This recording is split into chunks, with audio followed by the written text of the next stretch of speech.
This is a short story called Therapy. It was published a couple of years ago in Embark Literary Journal and can be viewed on my website, admetcalf.com. And I cut, in the interest of time, I cut a couple of paragraphs out, so if it doesn't flow seamlessly, it's her fault. The words coming out of my mouth don't remotely match what I'm feeling. My therapist seems satisfied, though.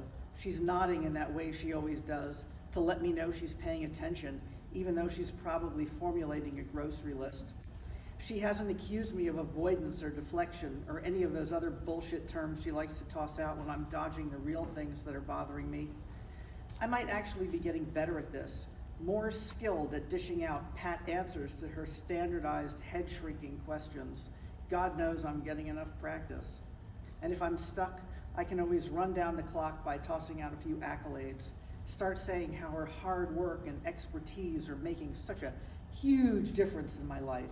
And all those self-help books she's constantly recommending, so enlightening.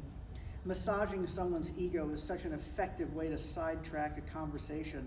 People always take the bait. How can this be doing any good? Sitting in the same sunken upholstered chair that's cradled the buttocks of 1,000 dejected nutbags, surrounded by some god-awful bohemian decor, what message is that supposed to send?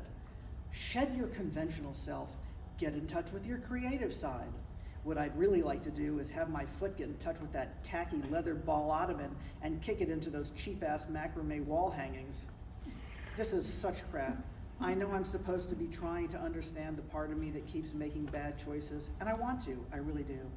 But I just don't get how dragging up my past week after week after week is going to fix it. I mean, I'm the victim here. The world is chock full of opportunistic shitbags, and just because they all find me, I'm the one who has to sit through this crap. You know what would really help? If I could learn to be more like them, more like the assholes who treat people however they want and do so with no remorse. That's what this therapist should be doing, teaching me how to care less instead of encouraging me to feel more.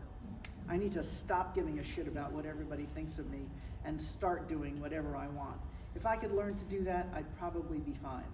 But no, I'm always deferring, always accommodating, always going along with the crowd, because heaven forbid somebody doesn't like me. It's so totally ingrained in this point, not mattering, not wanting to take up any space, that I don't even think I can change. Oh Christ, now she wants to know how I'm managing my stress. I tell her I started a trial membership at the gym. I didn't. And that I'm going to dinner with some sober girlfriends. I'm not. And that I'm making progress with my journaling. Oh, hell no. And what I need to manage is the fact that being here makes me want to scream. The kind of scream where I open my mouth as wide as a cantaloupe and push the sound out from my feet. So strong it echoes into the universe until I don't have a single breath left, but instead all that comes out is a squeak. Maybe that's the problem. All of my anger and self-loathing are so big that they can't fit through my throat.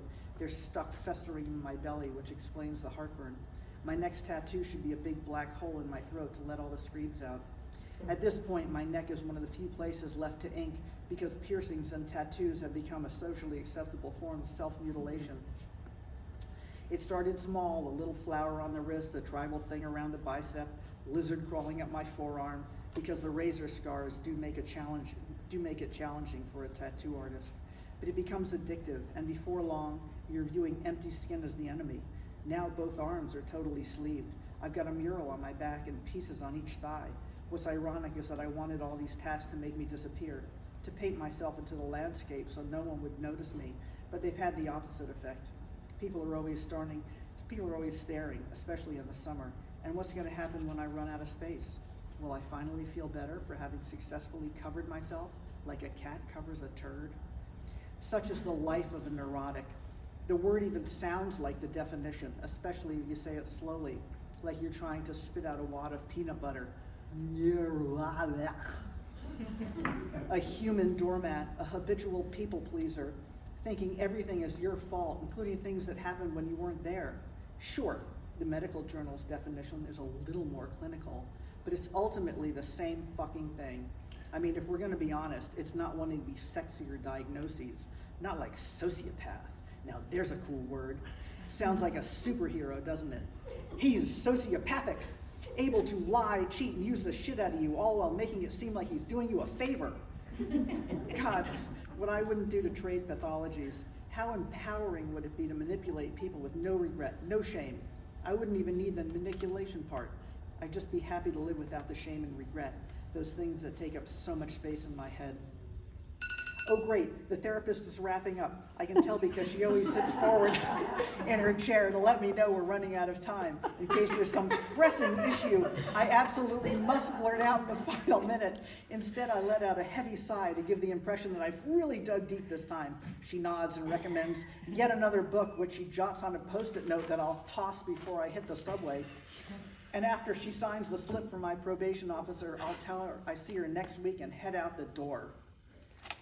Maybe I do feel better.